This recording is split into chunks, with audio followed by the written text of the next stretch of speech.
పెద్దలు ఒక మాట చెప్పారు, మంచిని మైక్లో చెప్పాలి, చెడుని చెవులో చెప్పాలని. మనోళ్ళు చెడు మైక్లో చెప్తారు, మంచం వచ్చి చెవులో చెప్తారు.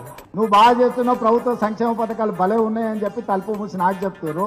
బయట మైక్లో మాత్రం ఎట్లా చెప్పాలో అట్లా చెప్తారు. రేవంత్ రెడ్డి గారు సెలవిచ్చిండ్రు ఏమని, మంచి మైకులలో చెప్పాలి, చెడు చెవుల్లో చెప్పాలి అన్నాడు. నేను రేవంత్ రెడ్డి గారికి చెప్పేది ఏంటంటే, మంచి మైకులో చెబుదామంటే ఫస్ట్ నువ్వు చేసిన మంచి అయితే లేదు, రెండోది మైకులో చెబుదామంటే కరెంట్ కట్ అవుతుంది. ఏం చేయాలి మరి, మంచి ఆడికెళ్ళి చెప్పాలి, చేసింది ఉంటేనేమో చెప్తా అనుకుంటుంది. ఇక చెడు చెవుల్లో చెప్పుడు మొదలు పెడితే రేవంత్ రెడ్డి గారు, నువ్వు చేసిన చెడు హైడ్రా బాధితుల నుంచి మొదలు పెడితే, భూముల మీద నువ్వు చేస్తున్న దౌర్జన్యాల నుంచి మొదలు పెడితే, ఇవాళ ఆర్ఆర్ ట్యాక్స్ నుంచి మొదలు పెడితే, నీ అవినీతి వల్ల ఇవాళ కుప్పగూలిన శ్రీశైలం సొరంగం నుంచి మొదలు పెడితే, మొన్ననే కొట్టుకపోయిన పెద్దవాగు నుంచి మొదలు పెడితే, లెక్కలేదు మునిగిన వట్టెం పంప్ హౌస్ నుంచి మొదలు పెడితే, చెడు ఎప్పుడు స్టార్ట్ చేస్తే నీ చెవిలా రక్తం గారుతుంది, యాది పెట్టుకొని చెప్తున్నాను.